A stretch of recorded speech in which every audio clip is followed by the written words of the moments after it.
ప్రియమైన దేవుని పిల్లారా, ఎందుకు యావత్తు ప్రపంచం ఇలాగుంది? ఎందుకు ఇలాగైపోయింది? దేవునికి కోపం వచ్చింది.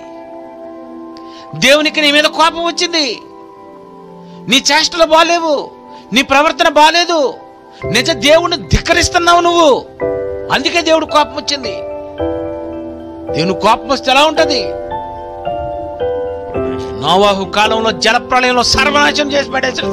సర్వనాశనం, జంతువుల్ని మొత్తం అన్నిటినీ, పక్షుల్ని, ఎన్ని జీవరాశులను, యావత్తు జీవరాశిని లేపడేశాడు. వాడలో ఉన్నవే మిగిలినవి ఎన్ని జీవరాశులు పోయాయి ఆ రోజు చెప్పండి? దేవుడు కలిగించిన జీవరాశిని సర్వనాశనం చేసి పడేశాడు. ప్రియమైన దేవుని పిల్లారా, ఎందుకంత కోపం వచ్చింది? ఈ కోపాన్ని ఆపాలంటే, ఈ వైరస్ పోవాలి అంటే నువ్వు దేవుణ్ణి శాంతి చేయి, సమాధానపడు, దేవుణ్ణి వేడుకో, దేవుణ్ణి అడుగు. దేవుణ్ణి అడిగితే ఆయన ఎలా కరిగిపోతాడు?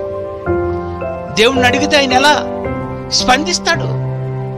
దేవుణ్ణి అడగడం మానేసి శాస్త్రవేత్తలు కాలు పట్టుకుంటావా? దేవుణ్ణి అడగడం మానేసి నువ్వు ఇక్కడ ఏం చేసినా కుదరదయ్యా, కుదరదు. దేవుణ్ణి వేడుకో. దేవుడు